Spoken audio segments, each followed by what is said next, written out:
Pengertian persepsi. Persepsi adalah suatu proses yang terjadi dalam diri individu ketika menanggapi lingkungannya melalui proses pemikiran dan perasaan yang kemudian menjadi dasar pertimbangan perilakunya. Menurut ahli, Stephen P. Robbins mendefinisikan persepsi sebagai berikut. A process by which individuals organize and interpret their sensory impressions in order to give meaning to their environment. Definisi tersebut dipahami sebagai suatu proses yang ditempuh individu untuk mengorganisasikan dan menafsirkan kesan-kesan indera mereka untuk memberikan makna bagi lingkungan mereka. Faktor yang memengaruhi persepsi seseorang. Yang pertama ada pelaku persepsi, yang kedua ada target yang dipersepsikan, yang ketiga ada situasi di mana persepsi itu dilakukan. Pelaku persepsi artinya karakteristik yang melekat dengan seseorang, target yang dipersepsikan adalah objek yang dipersepsi individu, situasi di mana individu mempersepsi adalah suasana yang melingkupi individu dalam proses mempersepsi. Pengertian komunikasi. Komunikasi adalah proses penyampaian pesan atau informasi dari satu pihak ke pihak lain. 4 fungsi utama komunikasi dalam suatu kelompok atau organisasi. Yang pertama ada kendali, yang kedua ada motivasi, yang ketiga ada pengungkapan emosional, yang keempat ada informasi. Komunikasi bertindak untuk mengendalikan perilaku anggota, membantu perkembangan motivasi apa yang harus dilakukan agar memiliki kinerja yang baik. Proses komunikasi. Proses komunikasi merupakan langkah-langkah antara komunikan atau sumber dan penerima yang menghasilkan pentransferan dan pemahaman makna dari apa yang dikomunikasikan. Komponen komunikasi. Yang pertama ada pesan, apa yang disampaikan. Yang kedua ada pengkodaan, menguraikan pesan dalam bentuk simbol. 4 kondisi yang memengaruhi pesan terkode diantaranya keterampilan, sikap, pengetahuan, dan sistem sosial budaya. Yang ketiga ada channel atau saluran, alat yang digunakan untuk mengirim pesan. Yang keempat ada mengartikan kode pesan pengirim. Terkadang terjadi kesalahpahaman mengenai apa yang ingin disampaikan oleh pengirim dan apa yang ditangkap oleh penerima. Jaringan formal. Jaringan formal adalah jaringan komunikasi dengan mengikuti rantai wewenang dan terbatas pada komunikasi yang berkaitan dengan tugas. Jaringan informal. Jaringan informal yaitu komunikasi aliran sosial dan garis hubungan yang biasanya seperti bebas untuk bergerak ke segala arah, meloncati tingkat-tingkat wewenang, dan kemungkinan besar memenuhi kebutuhan sosial anggota kelompok karena mempermudah penyelesaian tugas. Komunikasi nonverbal. Komunikasi nonverbal adalah pesan yang dihantar melalui gerakan tubuh, intonasi atau tekanan pada kata-kata, air muka, dan jarak fisik antara pengirim dan penerima. Oke, yang pertama di sini ada pengertian perilaku individu dalam organisasi. Perilaku individu dalam organisasi adalah cara seseorang bertindak, berpikir, dan berinteraksi dalam lingkungan kerja. Perilaku ini dipengaruhi oleh berbagai faktor, seperti kepribadian, pengalaman, motivasi, serta lingkungan organisasi. Yang selanjutnya ada faktor-faktor yang mempengaruhi perilaku individu. Dibagi menjadi 2 faktor utama, yaitu yang pertama faktor internal atau dari dalam diri individu. Yang pertama ada kepribadian, yaitu setiap individu memiliki kepribadian yang berbeda, seperti ekstrovert atau mudah bergaul, dan introvert atau lebih suka bekerja sendiri. Yang kedua ada motivasi atau keinginan untuk mencapai sesuatu, baik dalam bentuk gaji, penghargaan, atau pengembangan diri. Yang ketiga, ada pengalaman masa lalu. Ada pengalaman kerja sebelumnya dapat membentuk cara seseorang beradaptasi dengan lingkungan baru. Yang keempat, nilai dan sikap. Keyakinan dan prinsip hidup seseorang akan mempengaruhi bagaimana mereka bersikap terhadap pekerjaannya. Yang selanjutnya yaitu ada faktor eksternal atau dari lingkungan kerja. Yang pertama ada budaya organisasi, norma dan aturan dalam organisasi akan membentuk cara individu bekerja. Yang kedua ada kepemimpinan. Gaya kepemimpinan yang diterapkan dalam organisasi dapat mempengaruhi semangat kerja individu. Yang ketiga ada struktur organisasi. Hierarki dalam perusahaan mempengaruhi bagaimana individu berperilaku dalam pekerjaannya. Yang keempat, lingkungan sosial, yaitu hubungan dengan rekan kerja dapat berdampak pada perilaku seseorang dalam organisasi. Yang selanjutnya di sini ada perbedaan individu dalam organisasi. Setiap individu dalam organisasi memiliki keunikan dalam hal kepribadian, kemampuan, dan pengalaman. Perbedaan ini dapat berpengaruh pada efektivitas kerja serta interaksi antar anggota tim. Berikut adalah beberapa aspek utama dalam perbedaan individu.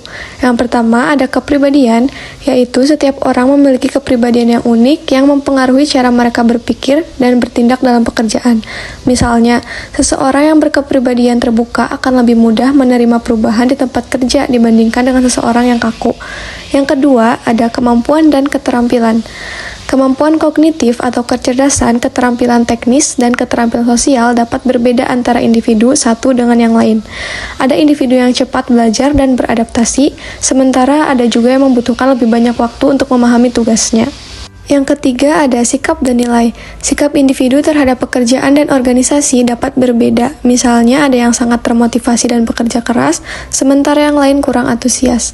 Nilai pribadi seperti kejujuran dan kerjasama tim juga akan mempengaruhi bagaimana individu bekerja dalam organisasi. Yang keempat, ada motivasi kerja. Motivasi setiap individu pasti berbeda-beda. Ada yang bekerja karena ingin mencapai prestasi, ada yang fokus pada keseimbangan kerja dan kehidupan pribadi, dan ada juga yang lebih mementingkan keamanan finansial. Pembahasan yang selanjutnya ada interaksi individu dan organisasi. Interaksi antara individu dan organisasi adalah hubungan timbal balik, di mana individu membawa karakteristiknya ke dalam organisasi, sementara organisasi memiliki struktur dan budaya yang mempengaruhi perilaku individu. Jika individu dapat menyesuaikan diri dengan lingkungan organisasi, maka mereka akan bekerja lebih efektif. Namun, jika terjadi ketidaksesuaian, individu mungkin mengalami kesulitan dalam menjalankan tugasnya atau merasa tidak nyaman di lingkungan kerja. Yang selanjutnya di sini akan membahas kepribadian yang sehat dalam organisasi. Kepribadian yang sehat sangat penting dalam dunia kerja karena dapat membantu individu untuk beradaptasi, berkomunikasi dengan baik, dan juga bekerja secara efektif. Berikut adalah ciri-ciri individu dengan kepribadian yang sehat dalam organisasi. Yang pertama, yaitu ada mampu menilai diri sendiri dengan realistis, artinya tidak meremehkan atau terlalu membanggakan diri sendiri. Yang kedua, ada mampu menilai situasi dengan realistis, yaitu tidak mudah panik atau berlebihan dalam menghadapi masalah kerja. Yang ketiga, dapat mengontrol emosi, atau tidak mudah marah, stres, serta bisa menyelesaikan konflik secara konstruktif. Yang keempat, ada berorientasi pada tujuan, yaitu memiliki target kerja yang jelas dan bekerja secara efisien. Yang kelima, yaitu ada sosial dan empati, bisa bekerja sama dalam tim dan peduli terhadap rekan kerja. Yang terakhir, ada bahagia dan puas dengan pekerjaannya, yaitu merasa nyaman dalam lingkungan kerja dan memiliki semangat dalam bekerja. Adapun kepribadian yang tidak sehat dalam organisasi. Kepribadian yang tidak sehat dapat berdampak negatif pada individu itu sendiri maupun lingkungan kerja secara keseluruhan. Individu dengan kepribadian yang tidak sehat cenderung sulit beradaptasi, tidak produktif, dan dapat menciptakan konflik dalam organisasi. Yang pertama, ada sulit menyesuaikan diri dengan lingkungan kerja, yaitu tidak fleksibel dalam menghadapi perubahan dan sulit beradaptasi dengan aturan atau kebijakan organisasi. Contohnya, menolak bekerja sama dalam tim karena lebih suka bekerja sendiri, atau tidak mau menerima perubahan kebijakan perusahaan dan tetap berpegang pada cara lama yang kurang efektif. Yang kedua, ada tidak bisa mengontrol emosi, yaitu mudah marah, frustasi, atau stres saat menghadapi tekanan kerja. Contohnya yaitu seperti cepat tersinggung jika menerima kritik dari atasan atau rekan kerja, atau sering melampiaskan emosi negatif kepada orang lain seperti berbicara kasar atau mengabaikan rekan kerja. Poin selanjutnya ada sikap egois dan tidak peduli terhadap orang lain, yaitu tidak memiliki empati terhadap rekan kerja, sering bersikap acuh tak acuh atau hanya mementingkan kepentingan pribadi. Contohnya tidak mau membantu rekan kerja meskipun memiliki kapasitas untuk itu. Yang kedua, sering menghindari tanggung jawab dan membebankan tugas kepada orang lain. Selanjutnya ada tidak bisa menerima kritik atau saran, yaitu sulit menerima masukan dan seringkali menganggap dirinya selalu benar. Contoh, jika dikritik, ia langsung defensif atau menyerang balik orang yang memberikan saran, atau tidak mau memperbaiki diri meskipun sudah jelas ada kesalahan dalam pekerjaannya. Yang selanjutnya yaitu sering menimbulkan konflik dalam tim, yaitu suka menyebarkan gosip, iri terhadap keberhasilan orang lain, atau mencari perhatian dengan cara yang negatif. Contohnya, menghasut rekan kerja lain agar membenci seseorang di dalam tim, atau meremehkan menjatuhkan orang lain untuk terlihat lebih unggul. Yang terakhir adalah tidak memiliki etika kerja yang baik, yaitu tidak disiplin, sering datang terlambat, atau malas dalam menyelesaikan pekerjaan. Contohnya, menghindari tugas dengan berpura-pura sibuk, mengambil kredit atau pekerjaan orang lain, atau melanggar aturan perusahaan. Setiap individu yang bekerja dalam organisasi akan terpengaruh oleh sistem, budaya, dan aturan yang berlaku. Begitu pula sebaliknya, individu dengan berbagai karakteristik juga akan mempengaruhi dinamika organisasi. Oleh karena itu, penting bagi manajer dan karyawan untuk memahami bagaimana organisasi dan individu saling berinteraksi agar tercipta lingkungan kerja yang produktif dan harmonis.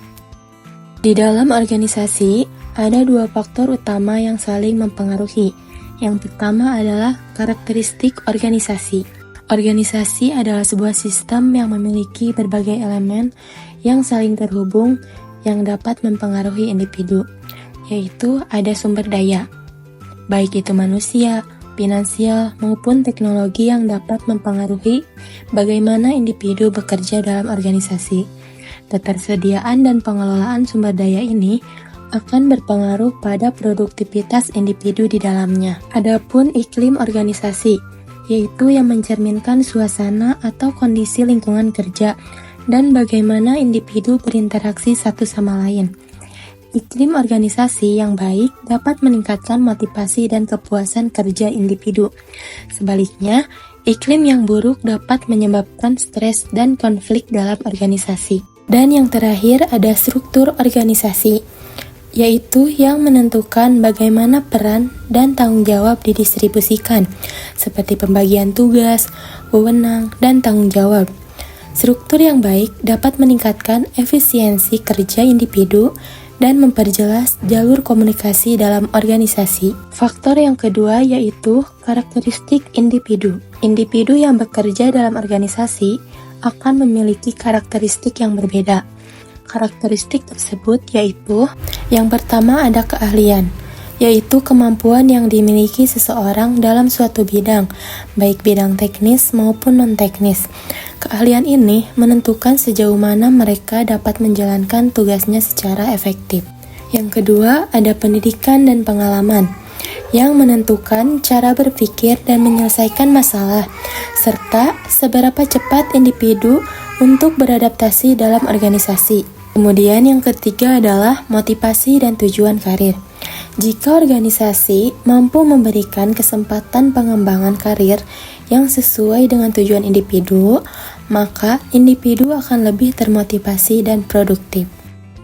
Setelah mengetahui karakteristik organisasi dan karakteristik individu, maka kita akan mengetahui pengaruh karakteristik organisasi terhadap individu. Organisasi menciptakan lingkungan yang mendorong individu untuk beradaptasi, mengembangkan keahlian, dan meningkatkan karir mereka. Jika individu tidak mampu menyesuaikan diri dengan organisasi, mereka bisa merasa terasing atau mengalami hambatan dalam perkembangan karir. Oleh karena itu, organisasi memiliki peran besar dalam membentuk perilaku, cara kerja, serta peluang tumbuhan individu di dalamnya. Jadi, dalam sebuah organisasi, individu dan organisasi saling mempengaruhi. Karakteristik individu mempengaruhi bagaimana organisasi berjalan, dan karakteristik organisasi juga menentukan bagaimana individu berkembang di dalamnya.